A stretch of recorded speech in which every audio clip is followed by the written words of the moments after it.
ولي الصالحين وأشهد أن محمدا عبده ورسوله وصفيه من خلقه وخليله سيد الأولين والآخرين اللهم صل عليه وعلى آله وصحبه ومن اتبعهم بإحسان إلى يوم الدين أما بعد. Chers frères et sœurs, on a vu ensemble comment être impacté par le Coran. Et aujourd'hui, avec l'aide d'Allah Tabaraka wa Ta'ala, on va voir quels sont les fruits que l'on récolte une fois que le Coran a impacté notre cœur. Le premier fruit que tu récoltes une fois que le Coran a impacté ton cœur, c'est que ta foi elle augmente quand tu le lis. C'est qu'il te suffit de le lire ou de l'écouter pour que ta foi elle augmente. Car c'est la plus belle des exhortations. Elle vient d'Allah Tabaraka wa Ta'ala, le maître. Celui que nous aimons plus que tout. Et si aujourd'hui, tu l'écoutes, tu le lis et ça ne t'augmente pas la foi, interroge-toi sur ta relation avec le livre d'Allah. Remets-toi en question. Parfois, on entend des gens dire « J'aime bien écouter tel imam, tel savant, parce que ses paroles, elles me réveillent le cœur. » Et quand il va écouter le Coran, ça lui fait aucun effet. Allahu Akbar. La parole d'Allah te fait aucun effet? Interroge-toi, questionne-toi. Pourquoi est-ce que tu en es là? Et les solutions, on les a présentées dans les khutbahs précédentes. Le serviteur croyant qui sait se lier correctement au Coran voit sa foi grandir. Il se rapproche d'Allah et goûte à une confiance, une paix et une joie intérieure que rien d'autre ne peut offrir. Allah Tabaraka wa Ta'ala dit Innamal mu'minuna alladhina idha dhukira Allah wajilat qulubuhum wa idha tuliyat alayhim ayatuhu zadatuhum imana wa ala rabbihim yatawakkalun. Les vrais croyants sont ceux dont le cœur frémit à la mention d'Allah et dont la foi augmente lorsqu'on leur récite ces versets. Voilà les vrais croyants. Allah il les décrit ici. C'est ceux qui voient leur foi augmenter quand on récite les versets d'Allah.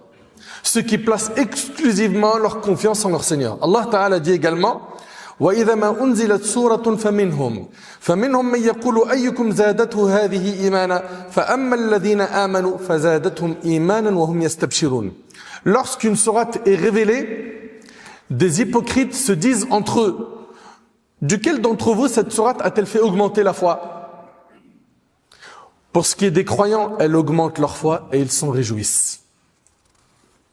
Donc les croyants,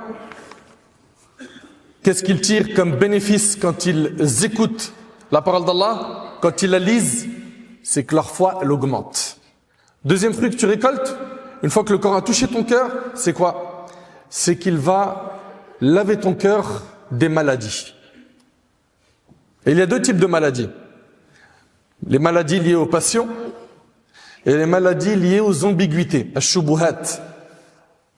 Et Allah Tabaraka wa Ta'ala nous dit Ya ayyuhan nas, qad ja'atkum maw'izatun min rabbikum wa shifa'un lima fi as-sudur wa hudan wa rahmatun lil mu'minin. Ô homme, vous est parvenu de votre Seigneur une exhortation, une guérison pour les cœurs. Une guérison pour les cœurs, un guide et une miséricorde pour les croyants. Une fois que tu seras impacté par le livre d'Allah, et comment être impacté par le livre d'Allah, ça, on a déjà traité ça dans une de nos dernières khutbahs. Une fois que le Coran il aura impacté ton cœur, eh ben, tu pourras profiter du Coran, de son exhortation. Cela te facilitera de guérir ton cœur. Troisième fruit que tu récoltes une fois que le Coran a impacté ton cœur, c'est que tu t'attaches à l'obéissance. C'est que le Coran te motive et te pousse vers la bonne action une fois que tu l'écoutes, une fois que tu le lis avec méditation. C'est que tu t'attaches à l'obéissance d'Allah. Ça, c'est un fruit que tu récoltes une fois que le Coran a touché ton cœur. Allah Tabaraka wa Ta'ala dit Allah nazzala ahsana al-hadith kitaban mutashabiha. كتابا متشابها مثانية تقشعر منه جلود الذين يخشون ربهم ثم تلين جلودهم وقلوبهم إلى ذكر الله ذلك هدى الله يهدي به من يشاء ومن يضلل الله فما له من هاد. Allah a révélé le plus beau des messages qui s'adresse à nous. Je ne sais pas si on prend conscience, je ne sais pas si on réalise que c'est notre Seigneur Allah Tabaraka wa Ta'ala, le créateur de l'univers qui s'adresse à nous. Allah subhanahu wa ta'ala dit, Allah a révélé le plus beau des messages en un livre dont les versets se ressemblent et se répètent. Et se répètent à l'écoute duquel la peau de ceux qui craignent leur Seigneur frissonne. Puis leur peau et leur cœur s'apaisent au rappel d'Allah. Écoutez bien, puis leur peau et leur cœur s'apaisent au rappel d'Allah. L'imam al-Qurtubi rahimahullah, en commentant ce passage du verset, puis leur peau et leur cœur s'apaisent au rappel d'Allah, il a dit, c'est-à-dire que les cœurs vont s'adoucir pour se conformer au livre d'Allah et y croire sincèrement. Ça, c'est donc le troisième fruit. Quatrième fruit, c'est que ta piété va augmenter. Tu vas être de ceux qui vont craindre Allah. Tu te remettras en question rapidement. Si tu tombes dans un péché, tu te repentiras rapidement. Allah tabarak wa ta'ala dit لو أنزلنا هذا القرآن على جبل لرأيته خاشعا متصدعا من خشية الله. Si nous avions fait descendre ce Coran sur une montagne, tu l'aurais vu s'affaisser et se fendre par crainte d'Allah.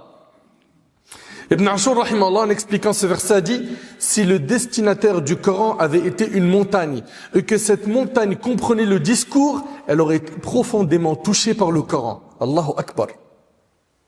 Elle aurait été profondément touchée par le Coran d'une émotion née de la crainte d'Allah, une crainte que suscitent en elle les significations du Coran. Et pour finir, parmi les fruits qu'on récolte une fois que le Coran a touché notre cœur, il y a le fait d'améliorer notre comportement,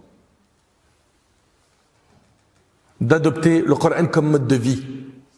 Comprendre et méditer le livre d'Allah n'est qu'une étape. La finalité est de vivre selon ses enseignements, de respirer ses valeurs et de marcher sur les traces du prophète sallallahu alayhi wa sallam. Lorsque Aïcha radiyallahu anha, elle a été questionnée dans le hadith rapporté par l'imam Muslim, lorsque elle a été questionnée, ô mère des croyants, informe-moi au sujet du comportement du messager d'Allah.